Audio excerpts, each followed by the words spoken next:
לחיים, ברוך אתה ה' מלך העולם שהכל נהיה בדברו. Cuentan que había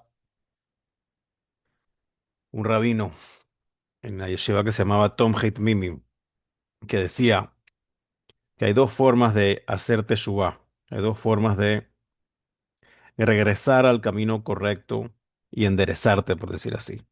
Una es arreglándolo a través de ayunos. El que tiene la fuerza de hacerlo, pues puede ayunar. Y otra es arreglarlo a través de darse de acá, de dar caridad, de dar dinero a los pobres. Pero mi pregunta, ¿y qué hace alguien que no tiene la fuerza para hacer múltiples ayunos y no tiene el músculo financiero para dar mucha plata a los necesitados? Y este rabino decía, una persona como esta, que no puede ayunar y no puede darse de acá, mejor que no peque. That's the solution. Vamos a ver lo relevante que va a ser esto para la historia que vamos a analizar hoy. Vamos a analizar la historia de Yosef. Incluso alguien en la sinagoga me preguntó parte de lo que vamos a hablar hoy.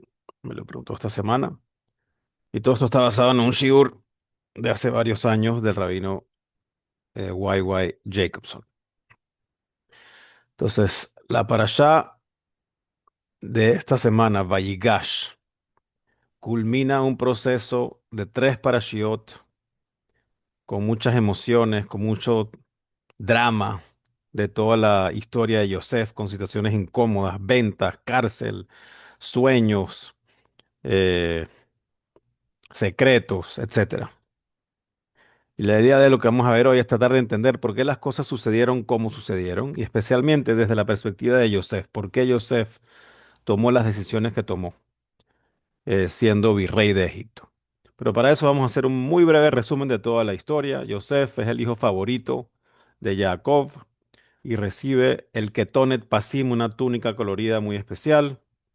Yosef no se lleva bien con sus hermanos, especialmente porque le tiene muchos celos.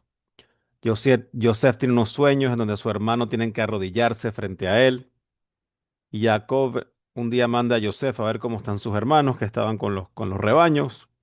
Al encontrarse con los hermanos lo quieren matar. Pero por recomendación de Reubén, el hijo mayor, decide lanzarlo a un pozo. El plan de Reubén era luego ir a rescatarlo. Pero luego Yehudá dice, más Beitza, ¿qué vamos a ganar de meterlo ahí y que se muera? Vamos a venderlo. Y lo venden y cambia de manos varias veces. Termina en Egipto, en la casa de un señor que se llamaba Potifar, que era el ministro de carnicería, por decirlo de alguna forma, de carne. Y por un cuento en donde él no quiere acostarse con la esposa de Potifar, que se enamoró de él, termina preso porque ella lo acusa de acoso sexual.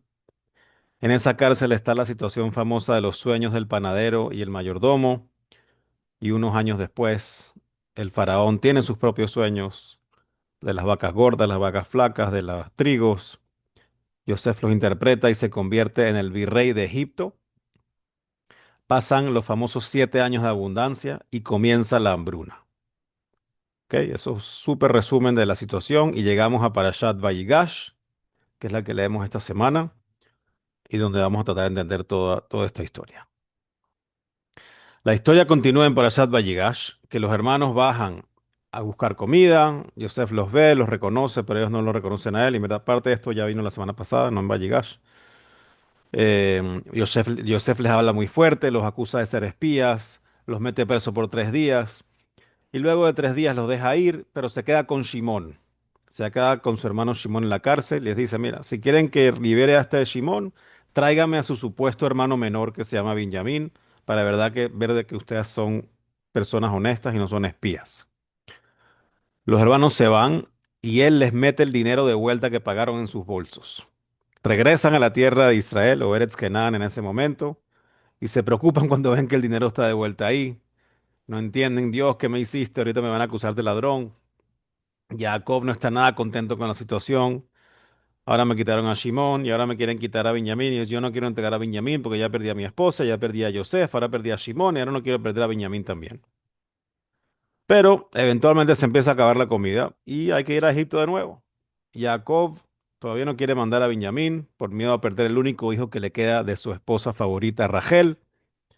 Y Judá jura que se lo va a traer de vuelta, que es su responsabilidad, y Jacob accede a dejarlo ir.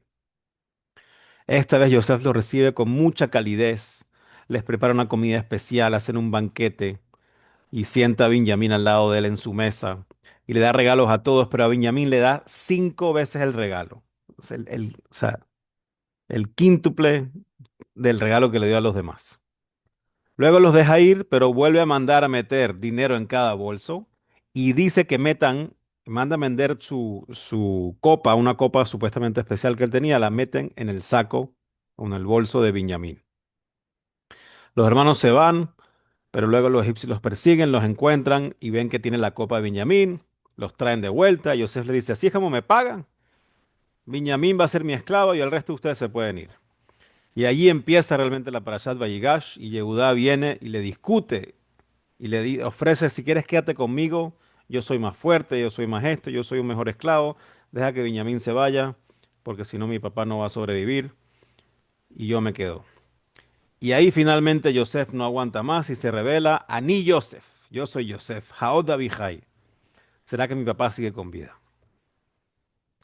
Los calma a todos de que todo esto fue por providencia divina, de que él llegó a ser virrey de Egipto, gracias a que lo vendieron, y les asegura que los ha perdonado. Ok. Es el cuento de tres parashiot muy, muy rápido, pero nos va a permitir hacer las preguntas pertinentes. ¿Por qué Yosef hace todo esto? ¿Por qué Yosef cuando ve a sus hermanos no se les revela de una, ¡Epa, brother! ¡Aquí estoy! ¿Por qué tiene que esperar y que va y van y viene, mete uno preso, le mete al otro preso, lo suelta, lo de todos estos trucos? ¿Y por qué no aprovechó de subir a la tierra de Israel y ver a su papá? ¿Por qué deja a su papá sufriendo como por 9 años, desde que él salió de la cárcel hasta que por fin ve al papá? Dude, come on, vaya a ver a tu papá. Si eres el virrey de Egipto, tienes la fuerza de buscar una excusa que tienes que viajar. Y cada una de las decisiones que tomamos podríamos preguntar, ¿qué es lo que está haciendo Yosef? ¿Qué es lo que está tramando Yosef al hacer todas estas cosas? Unos podrían decir venganza. Yosef se quería vengar de sus hermanos que lo vendieron, lo quería hacer sufrir a sus hermanos. Pero come on, se llama Yosef en la Torá, es el único que es llamado Yosef Hatzadik, Yosef el justo. Entonces, ¿cómo va a estar ahí involucrado con venganza? Y en verdad, si quería vengarse, podía vengarse mucho peor. Los podía todos meter presos, podía matarlos, podía hacer muchas cosas. Y aparte, algo que a veces pasa desapercibido, pero una vez que lo escuchas ya nunca más pasa desapercibido, es que Yosef es la persona, el personaje de la Torá que más llora. La Torá menciona, creo que como 8 veces, si no me equivoco, menciona que Yosef estaba llorando. Llora cuando vienen sus hermanos a escondidas. Llora cuando ve a Benjamín la primera vez a escondidas. Llora cuando se les revela y dice que es Yosef. Llora al abrazar a sus hermanos. Llora al abrazar a Benjamín. Llora al abrazar a su papá. Llora cuando fallece Jacob. Llora cuando sus hermanos creen que él se va a vengar cuando fallece Jacob. Muchas veces llora. Entonces, nada de esto suena a venganza. Es verdad que es una idea válida de proponer, pero creo que de una vez se puede descartar de que aquí no había venganza. El Ramban Nachmanides trae otra respuesta y dice que en verdad Yosef estaba esperando que se cumplieran sus sueños. Yosef tuvo un sueño en donde todos sus hermanos se arrodillaron frente a él, los 11 hermanos. Entonces, mira, bajaron 10 hermanos, uy, pero falta Benjamín para que se cumpla mi sueño que se arrodillen frente a mí. Entonces hizo todo un truco para que lo tengan que traer y entonces pudo cumplir el primer sueño. Pero el segundo sueño incluía a su papá y en teoría a su mamá, aunque en vez de su mamá podía venir Bilhá, la sirvienta de su mamá. Entonces se inventó todo otro cuento para obligar a Jacob a bajar y que se arrodillaran frente a él. Ok, válida respuesta de Nachmanides, pero dejaría mucho que desear si esto es lo que estaba haciendo Yosef. Todo esto para que se cumplan unos sueños que tuviste a los 17 años. Te fuiste a dormir, tuviste un sueño, ahora mi vida entera voy a hacer para que se cumpla este sueño en la realidad. Ah, o sea, tu papá está sufriendo, Jacob estaba sufriendo, Porque dice que las personas, cuando fallece un familiar, eventualmente hay un decreto de que los vivos terminan olvidando y sanando esa falta que hay cuando alguien fallece. Pero cuando alguien no fallece, eso no sucede. Y entonces el papá, Jacob, estaba sufriendo todos estos años, 22 años, y no podía ser consolado porque en verdad Joseph no había muerto. Y entonces el decreto de que pudiera sanar y olvidar no se cumplía. Y aquí vamos a tratar de dar una respuesta mucho más satisfactoria, un poquito más compleja, pero que hace que todo cuadre mucho mejor. Pero para eso tenemos que entender un poquito el concepto de Teshuvah, con el que comenzamos la clase. Teshuvah, que normalmente viene de la palabra shuv, regresar, porque la Teshuvah es como uno regresa a Dios, regresa a Hashem o regresas a tu esencia. Y el Rambam Maimónides, en las leyes de Teshuvah, dice en el capítulo 2, alajá 1. El Rambam dice, ¿cuál es una Teshuvah gemurá? ¿Cuál es una Teshuvah completa? Dice, esto es cuando se te presenta la misma oportunidad que tuviste y que previamente pecaste, y estás en la posibilidad de volverlo a hacer, pero, pero te abstienes y no haces el pecado. No porque tengas miedo o no te tengas fuerza, no, sino porque decides y haces teshuvá de que no lo vas a hacer. Eso dice el Rambam, que es una teshuvá completa. ¿Y qué es una teshuvá per se? ¿Qué es la teshuvá per se? En general, la teshuvá se define como cuando el pecador, la persona que hizo un pecado, deja su pecado atrás, lo saca de su mente y toma una decisión hacia el futuro de que más nunca va a hacer esto y se arrepiente de lo que hizo. Entonces, la teshuvá podríamos decir que número uno tiene dos componentes: el arrepentirte del pasado y tomar la decisión hacia futuro de nunca más hacer eso. Esos son dos componentes. Pero si quieres tener una teshuvá completa, gemurá, hace falta un tercer elemento. Que pases por la misma situación en donde caíste y te equivocaste y ahora no caigas. Y no es que no caíste porque alguien hizo que no hicieras el pecado, sino que tenías todo presente para hacerlo y no lo hiciste. Si tu pecado fue comerte una costillita de cochino, y llegó un día y te pusieron unas costillitas enfrente y tenías capacidad de comerlas o tenías plata para pagarlas y no te las comiste, ok, shkoyach, ahora sí lo lograste. Y con esta definición de Teshuvah podemos reanalizar esta historia. Viene Yosef y Yosef se supone conoce esta definición de Teshuvah.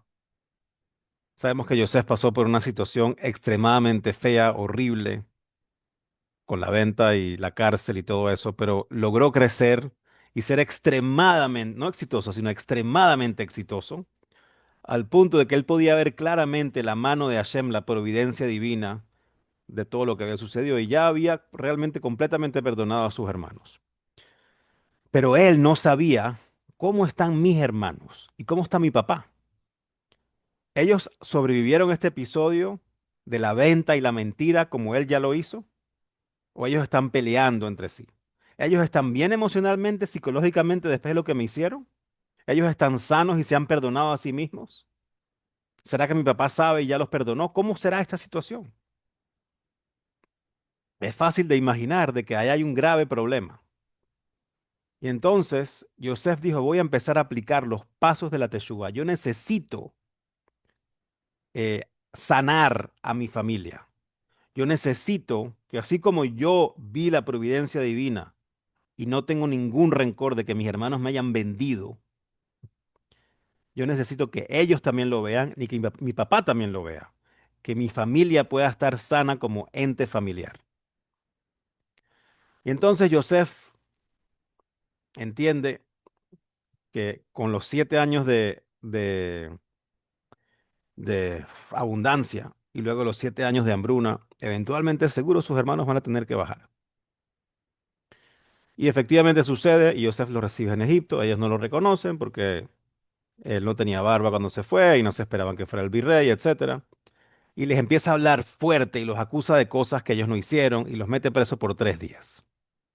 ¿Con qué? Con la esperanza de que pensaran en el acto errado que sí cometieron y comiencen a arrepentirse del pasado. Sí, es verdad que no somos espías. Es verdad que no vinimos con ninguna malas intenciones a Egipto.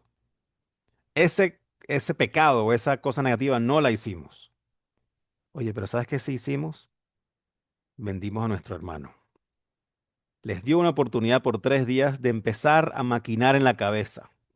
Y es allí cuando él escucha que ellos dicen, Vayombru Ishel Ahib, se dijo un hermano al otro, un hombre a su hermano, Abalashemim anachnu, en verdad sí somos culpables. ¿Sobre qué? Alajinu asherrainu tzarat nafsho beitjaneno elenu velo shamanu alken, va elenu atzarazot. Somos culpables de que vimos el estrés y el sufrimiento de nuestro hermano y de su alma cuando nos rogó que no hiciéramos lo que hicimos y no lo escuchamos. Por eso nos está pasando esto. Yosef vio con sus ojos de que sus hermanos estaban de alguna forma arrepintiéndose de lo que le habían hecho a Yosef en ese momento en donde lo estaban metiendo preso sin razón. Pasan los 3 días y le dice, ok, se van, pero me dejan a Shimón. Me dejan al hermano Shimón.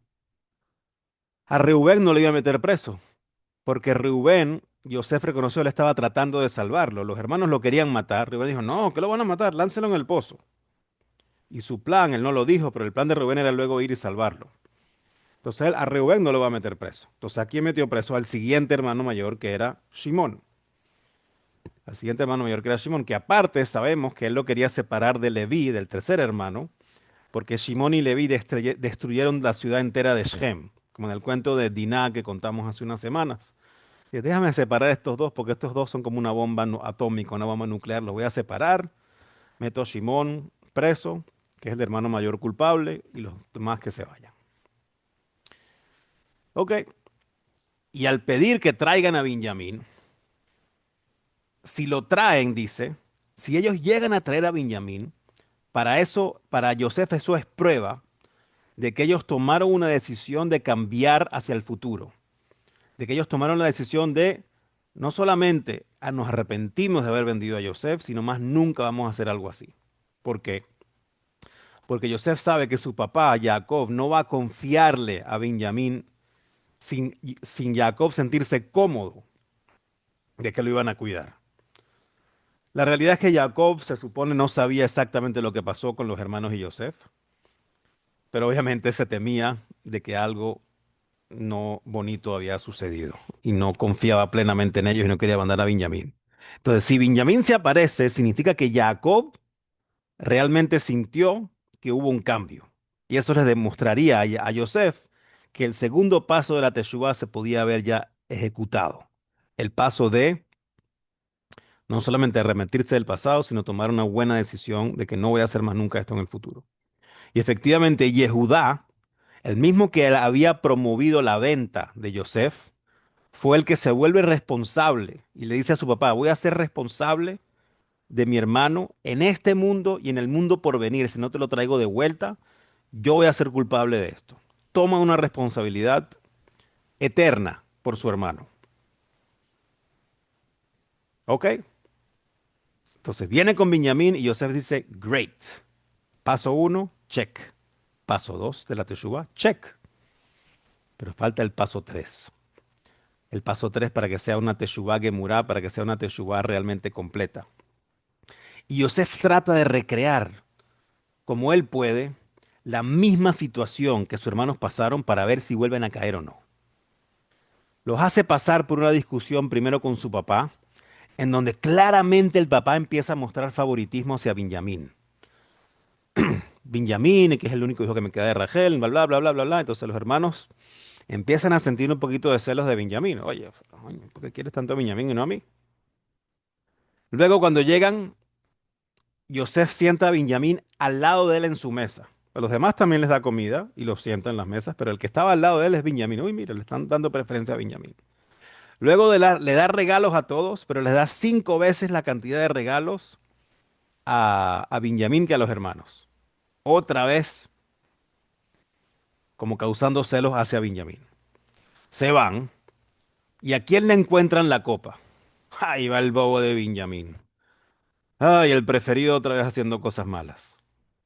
El bobo de Benjamín, entre comillas, tenía la copa dentro de su bolso. Y entonces, ahorita, Yosef dice, bueno, yo me quedo con Benjamín como esclavo.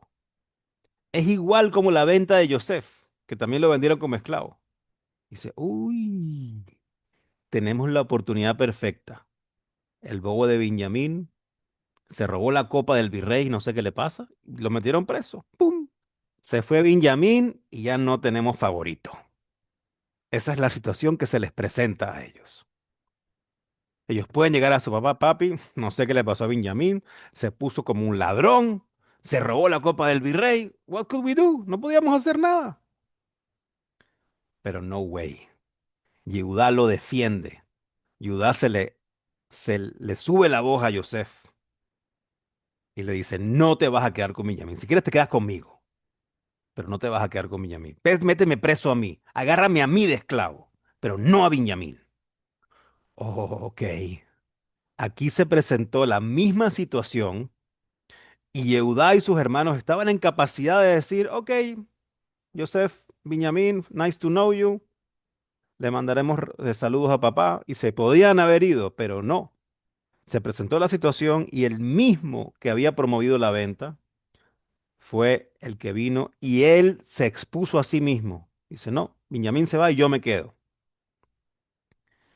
Y Midrash dice que con esas palabras Yehudá le dio consuelo a Yosef, a sus hermanos y a Benjamín. Yosef por un lado dijo, wow, mira cómo ahora está dispuesto a sacrificarse por otro hijo de Rachel. Los hermanos dijo, wow, mira cómo nuestro hermano Judá está dispuesto a sacrificarse por cualquiera de nosotros. Y Benjamín dijo, wow, así como se está sacrificando por mí, así mismo lo haría por mi hermano Yosef. Y con esto Yosef ya ve que se cumple todo el proceso. Se arrepintieron del pasado, tomaron decisiones positivas hacia el futuro. Se les presentó la oportunidad perfecta y exacta y dijeron, no vamos a caer, vamos a hacer lo correcto. Y con esto podemos explicar algunos detalles adicionales de la historia. ¿Se entiende hasta ahora? Sí.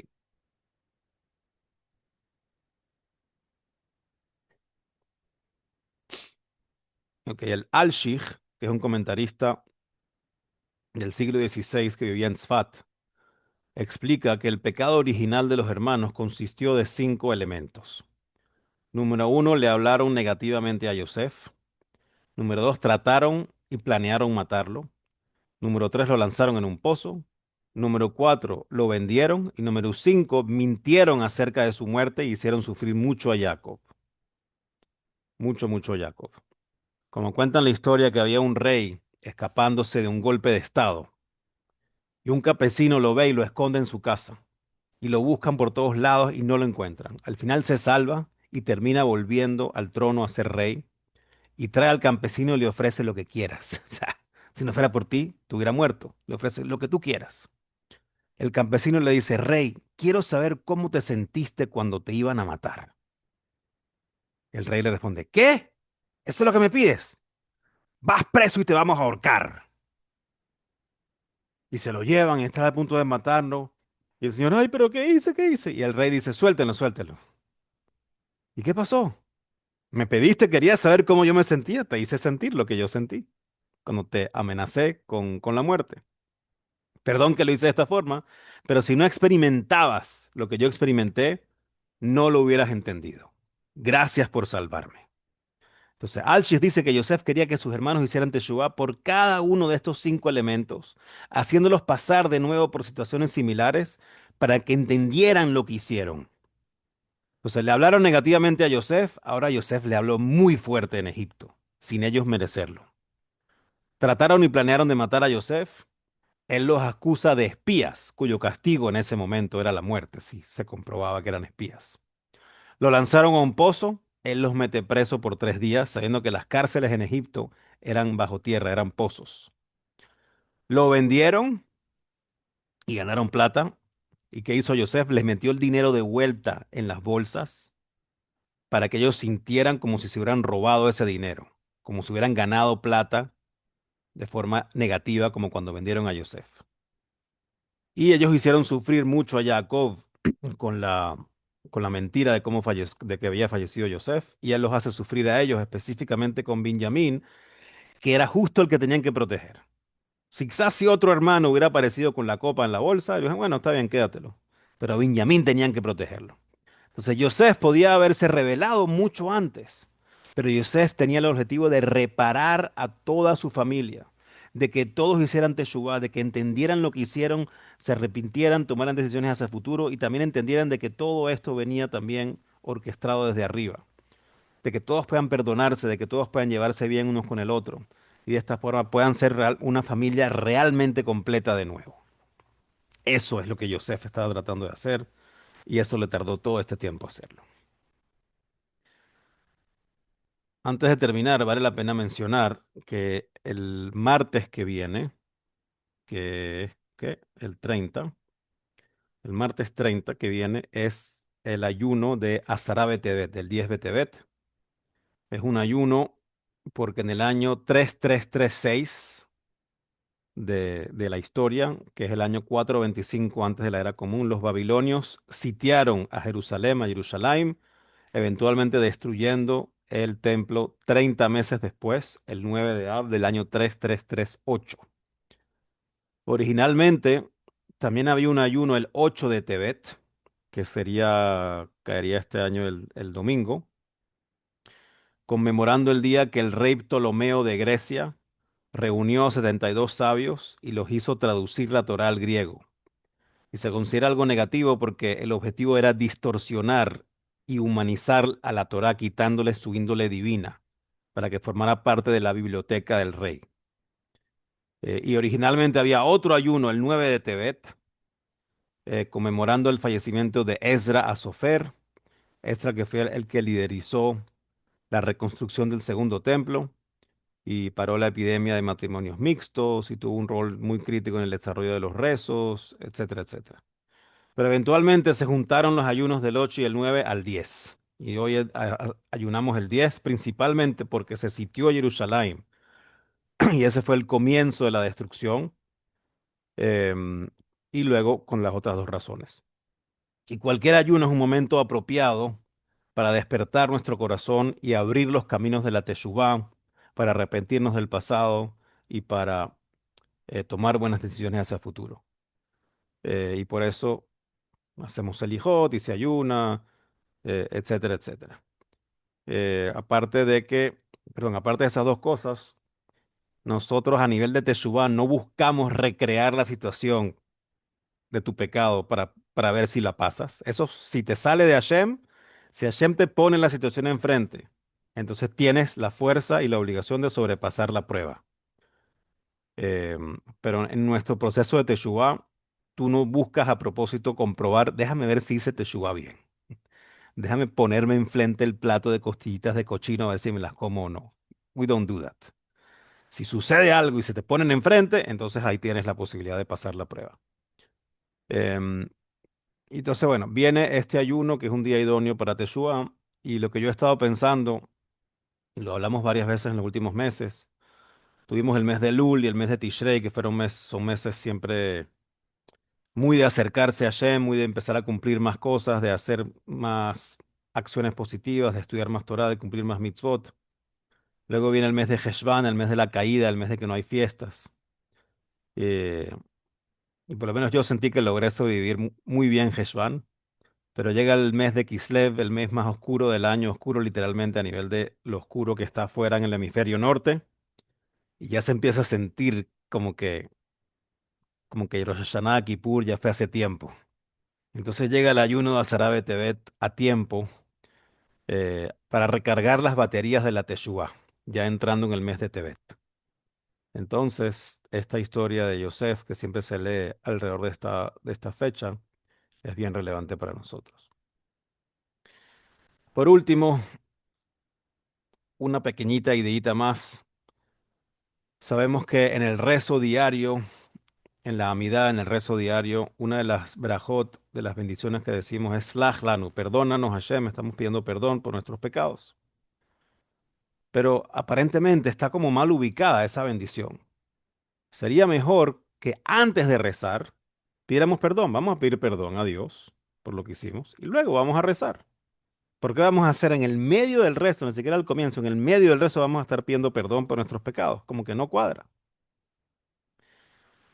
Pero explica Hasidut que antes de rezar es muy fácil que tú sientas, yo no he hecho nada malo, no tengo nada por qué pedir perdón.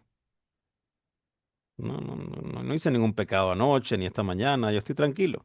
Es solo después de la experiencia del rezo, del acercamiento a Hashem, que logras ver y experimentar y darte cuenta, ya va, pero esta cosa que hice quizá no estaba bien, y esta otra cosa que hice quizá no estaba bien, y puedes empezar a maquinar de que quieres arrepentirte de eso que hiciste, tomar decisiones buenas hacia el futuro.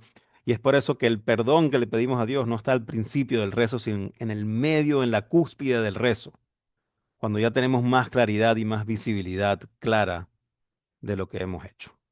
Entonces, Lejaim, que podamos al menos hacer y reforzar nuestra teshuva sencilla, arrepintiéndonos del pasado y tomando decisiones a futuro.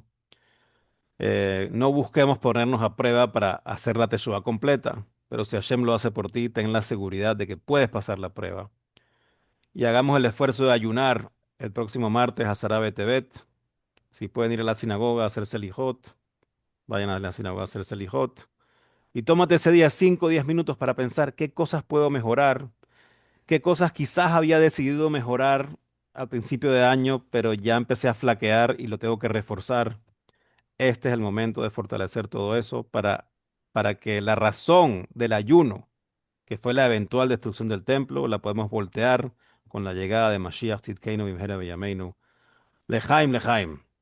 L'chaim. Gracias, Danny. Gracias. Any questions? We good.